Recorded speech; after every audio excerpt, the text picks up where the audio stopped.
আসসালামু আলাইকুম, আমার চ্যানেলে সবাইকে আবার স্বাগতম। অনেকদিন পর একটা শাকের রেসিপি নিয়ে এসেছি।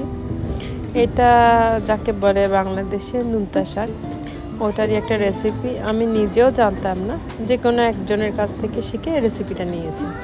এই যে আমি ব্যাকইয়ার্ডের থেকে অনেকগুলো নুনতা শাক উঠিয়ে এনেছি। এগুলো দেখতে এরকম হয়, যদি আমি বাংলাদেশে কখনোই খাইনি, বাট এখানে খাওয়ার পর আমার কাছে অনেক মজা লেগেছে।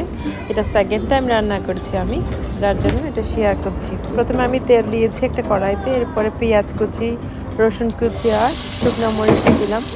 তো এগুলো সবগুলোকে আমি একটু ভাজা ভাজা করে নিয়ে নিব, একটু ব্রাউনিশ কালার করে নিব। এরপর আমি এখানে চিংড়ি মাছটা দিয়ে দিব, অল্প করে চিংড়ি মাছ নিয়েছি, এটা দিয়ে দিব। এরপর সামান্য একটু লবণ পরিমাণ মতো, এরপরে হলুদ, আর কিছুই লাগবে না এই শাকটি রান্না করার জন্য।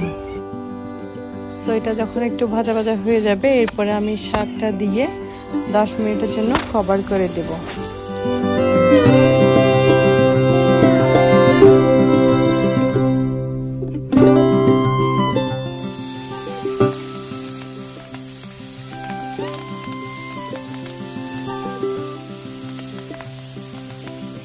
এখন আমি 10 মিনিট পরে ঢাকনাটা উঠিয়ে আবার একটু নেড়ে চেড়ে দেব।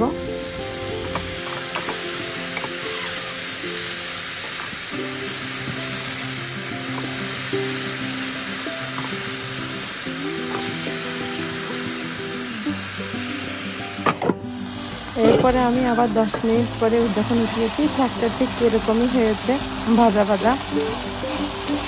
তো আমার শাকটা পুরোপুরি রেডি। এটা আপনারা বাসায় ট্রাই করতে পারেন, অনেক মজা।